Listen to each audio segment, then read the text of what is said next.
Hi everyone, কেমন আছো সবাই? গত পর্বে আমরা আলোচনা করেছি লেটার, ওয়ার্ড এবং সেন্টেন্স সম্বন্ধে। লেটার, ওয়ার্ড, সেন্টেন্স কী ধরনের জিনিস, এগুলা কি জিনিস, কাকে বলে, এগুলো আমরা শিখেছি। এই যে ডেফিনেশনটা লেখা আছে সেন্টেন্সের, এটাও গত পর্বেরই লেখা। এর নিচে ছিল বিভিন্ন সেন্টেন্সের উদাহরণ, কয়েকটা সেন্টেন্সের উদাহরণ। আজকে আমি কি করেছি, এই সেন্টেন্স যেটা লেখা আছে ওটাই রেখেছি, নিচে কাইন্ডস অফ সেন্টেন্স, সেন্টেন্সের ধরনগুলা এখানে নিচে লিখেছি। যেহেতু আমি বলেছি গত পর্বেই তোমাদেরকে যে সেন্টেন্সের ধরন আমি আজকে শেখাবো, তাই সেন্টেন্সের ধরনগুলা নিচে লিখেছি। তোমরা গত পর্বে যেটুকু দেখেছো তারপরে থেকে এবার এই জিনিসগুলো নোট করে নেবে, তোমাদের এক্সারসাইজ বুকে এগুলো নোট করে নেবে। এই যে কাইন্ডস অফ সেন্টেন্স, সেন্টেন্সের ধরন, প্রকারভেদ, এই কথাটা লেখার পরে তোমরা এইখানে একটা লাইন আলাদা করবে, দিয়ে লিখবে সেন্টেন্স প্রধানত 5 প্রকারের। ছেদ, যথা বলে তোমরা এই যে জিনিসগুলো আছে এগুলো পরপর 1 2 3 4 5 এরকম নম্বর দিয়েও করতে পারো, লিখতে পারো, বা এরকম আমি যে টেবিলের মতন করে করেছি এই টেবিলের ভাবেও, টেবিল মতো ভাবে তোমরা বানাতে পারো ছকটা। এই টেবিলের মতন ছক করেও তোমরা করতে পারো, পরপর 1 2 3 4 নম্বর দিয়েও তোমরা করতে পারো। সব কিছুই ঠিক আছে, সবগুলাই তোমাদের বোঝার মতন করে তোমরা করবা, তোমরা যেরকম বুঝতে পারবা ঠিক সেইভাবে করবা। তাহলে প্রথমে আমরা আলোচনা করি সেন্টেন্স কয় প্রকারের আর কি কি। কারণ সেন্টেন্স কয় প্রকার কি কি এগুলো জানাটা জরুরি। সেন্টেন্সের প্রকারভেদ, কোনটা কোন সেন্টেন্স, এগুলো যদি আমরা ধরতে না পারি তাহলে সেন্টেন্সের যে ট্রান্সফরমেশন হয় সেগুলো আমরা করতে পারবো না। একটা সেন্টেন্সে প্রশ্ন থাকে, সেটা থেকে অন্য সেন্টেন্সে যখন চেঞ্জ করতে দেয় তখন সেগুলো উত্তর করতে হলে অবশ্যই সেন্টেন্স আমাদেরকে ভালোভাবে শিখতে হবে। সেন্টেন্স যদি আমরা ঠিকঠাক ধরতে না পারি কোন সেন্টেন্সে আছে এবং কোন সেন্টেন্সে হবে, প্রত্যেকটা সেন্টেন্সের স্ট্রাকচার, কী ধরনের জিনিস নিয়ে ওই সেন্টেন্সগুলো গঠিত হয়, এগুলো না জানলে সেন্টেন্সের যে ট্রান্সফরমেশন হয় সেগুলো আমরা করতে পারবো না। সুতরাং সেন্টেন্স ভালোভাবে শিখবা। এমনকি ভয়েস ন্যারেশনের ক্ষেত্রেও বিভিন্ন সেন্টেন্সে বিভিন্ন রকমভাবে ভয়েস হয়, ন্যারেশন হয়, তো সেন্টেন্স জানাটা খুবই জরুরি। তাছাড়া যখন তুমি সিম্পল, কমপ্লেক্স, কম্পাউন্ড সেন্টেন্স করবা সেগুলোর ব্যাপার আমি পরে আসবো, এখন ওই সব জিনিস আলোচনা করছি না। Simple sentence, complex sentence, compound sentence, ওগুলা এই সেন্টেন্সগুলো যখন হয়ে যাবে, এগুলো হওয়ার পরে অ্যাফার্মেটিভ নেগেটিভ করাবো, অ্যাফার্মেটিভ নেগেটিভ সেন্টেন্স করিয়ে দেবো, তারপরে আমি সিম্পল, কমপ্লেক্স, কম্পাউন্ড সেন্টেন্স করিয়ে দেবো। সেন্টেন্সের টোটাল যে জিনিসগুলো আছে সেগুলো আমি পরপর প্রথমেই করিয়ে দেবো, তারপর টেন্সের দিকে যাব। টেন্সের পরে আমি তখন ভয়েস, ন্যারেশন বা অন্যান্য যেসবগুলো আছে সেগুলো সব করাবো। তো প্রথমে দেখো sentence, kinds of sentence, sentence প্রকারভেদ, মানে সেন্টেন্স কয় প্রকার এখানে তোমরা প্রথমে লিখে নেবে। সেন্টেন্স প্রধানত 5 প্রকারের। ছেদ, যথা বলে এগুলো 1 2 3 4 করে পরপর লিখতে পারবো, এরকম টেবিলের মতন করেও বানাতে পারো।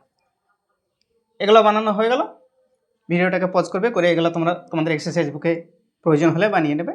যদি তোমরা শিখতে চাও তাহলে বানাবে, না শিখতে চাইলে তো কোনো যায় আসে না। আচ্ছা ঠিক আছে, এবার লেট মি এক্সপ্লেন। প্রথমে দেখো সেন্টেন্স, প্রথম যে ভাগটা, সেন্টেন্স 5 প্রকারের, প্রথম ভাগটা হচ্ছে অ্যাসার্টিভ সেন্টেন্স। অ্যাসার্টিভ সেন্টেন্স মানে সাধারণ বাক্য। অ্যাসার্টিভ সেন্টেন্স কোনটা? যে বাক্যে সাধারণভাবে মনের ভাব প্রকাশ করা হয়। এ বাক্যে কোনো আদেশ করবে না, উপদেশ করবে না, অনুরোধ বারণ, প্রার্থনা করবে না, দুঃখ, ঘৃণা, আনন্দ প্রকাশ পাবে না, প্রশ্ন করবে না, সেটা হচ্ছে অ্যাসার্টিভ সেন্টেন্স। যেমন আমি ভাত খাই, সে বাজারে যায়, তারা ঘুরিতেছে, এগুলো হচ্ছে সব অ্যাসার্টিভ সেন্টেন্সের উদাহরণ। মানে অ্যাসার্টিভ সেন্টেন্সে কোনো রকম আবেগ, অনুভূতি, প্রার্থনা, প্রশ্ন, আদেশ, উপদেশ, অনুরোধ, বারণ কিচ্ছু বোঝানো হবে না, সাধারণ মনের ভাব প্রকাশ করবে। আমি ভাত খাই, কোনো আদেশ করছে বাক্যে? করছে না। কোনো প্রশ্ন করছে না। প্রার্থনা প্রকাশ পাচ্ছে আমি ভাত খাই বাক্যে, প্রার্থনা প্রকাশ পাচ্ছে না। আনন্দ, দুঃখ, ঘৃণা এগুলো প্রকাশ পাচ্ছে না। সুতরাং এটা হচ্ছে অ্যাসার্টিভ সেন্টেন্স। এবার আসি ইম্পারেটিভ সেন্টেন্সে। ইম্পারেটিভ সেন্টেন্স মানে আদেশমূলক বাক্য। আদেশমূলক বাক্য কোনগুলো? যে বাক্যে আদেশ, উপদেশ, অনুরোধ, বারণ ইত্যাদি বোঝানো হয় সেগুলো হচ্ছে আদেশমূলক বাক্য। যেমন ওপেন দ্য ডোর, দরজাটি খোলো, আদেশ করছে এই বাক্যে। তারপরে please give me a pen, অনুগ্রহ করে আমাকে একটি পেন দাও, অনুরোধ করছে। আদেশ করছে open the door, please give me a pen, অনুগ্রহ করে আমাকে একটি পেন দাও, অনুরোধ করছে। ঠিক একই রকমভাবে don't run in the sun, রৌদ্রে দৌড়াদৌড়ি করো না, বারণ করছে। হেল্প দ্য বেগার, ভিখারিকে সাহায্য করো, উপদেশ করছে। সো আদেশ, উপদেশ, অনুরোধ, বারণ এগুলো যে বাক্যের মাধ্যমে বোঝানো হবে সেটা হবে ইম্পারেটিভ সেন্টেন্স। সাধারণ বাক্যে এসব কিচ্ছু থাকবে না। আর ইম্পারেটিভ সেন্টেন্সে আদেশ, উপদেশ, অনুরোধ, বারণ এই চারটা জিনিস প্রধানত বোঝানো হয় ইম্পারেটিভ সেন্টেন্স হল। এবার ইন্টারোগেটিভ সেন্টেন্স। তোমরা এখন প্রত্যেকটা সেন্টেন্স কাকে বলে ডেফিনেশন লেখার দরকার নাই, এগুলো আমি আলাদাভাবে বোঝাবো। যখন আমি বোঝাবো তখন এগুলো তোমরা লিখবে। তোমরা এখন এই শুধু টেবিলটা বানিয়ে রাখো। তোমাদেরকে আমি শুধুমাত্র বোঝানোর জন্য, একটু টাচ দেওয়ার জন্য আমি এখন সাধারণত একটু এক্সপ্লেন করছি।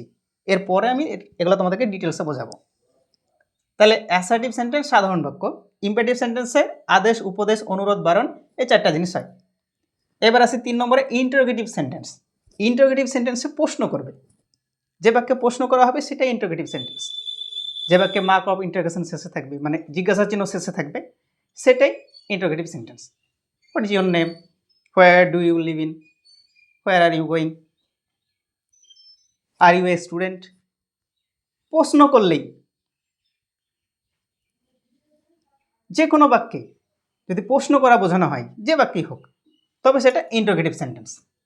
হোয়াট ইজ ইউর নেম, প্রশ্ন করছে, জিজ্ঞাসা চিহ্ন আছে, তাই এটা প্রশ্নমূলক বাক্য। এবার আসি অপটেটিভ সেন্টেন্স। অপটেটিভ সেন্টেন্স মানে প্রার্থনামূলক বাক্য। যে বাক্যে প্রার্থনা প্রকাশ পাবে বা ইচ্ছা, উইশ প্রকাশ পাবে, সেটাই অপটেটিভ সেন্টেন্স। অপটেটিভ সেন্টেন্সের উদাহরণ যেমন মে ইউ লিভ লং, তুমি দীর্ঘজীবী হও, প্রার্থনা করা হচ্ছে। Wish you a happy birthday, তাকে বার্থডে উইশ করছো তুমি। এগুলো প্রার্থনা, ইচ্ছা, উইশ প্রকাশ পাচ্ছে, অপটেটিভ সেন্টেন্স। তারপরে এক্সক্লামেটরি সেন্টেন্স শেষে যে বাক্যে দুঃখ, আনন্দ, ঘৃণা, কৌতূহল ইত্যাদি প্রকাশ পাবে সেগুলো এক্সক্লামেটরি সেন্টেন্স। যেমন অ্যালাস, এই যে অ্যালাস, অ্যালাস বলে দেখো বিস্ময়বোধক চিহ্ন আছে। এই বিস্ময়বোধক চিহ্ন থাকলে তবে এক্সক্লামেটরি সেন্টেন্স হবে, মানে এক্সক্লামেটরি সেন্টেন্সে বিস্ময়বোধক চিহ্নটা থাকবেই।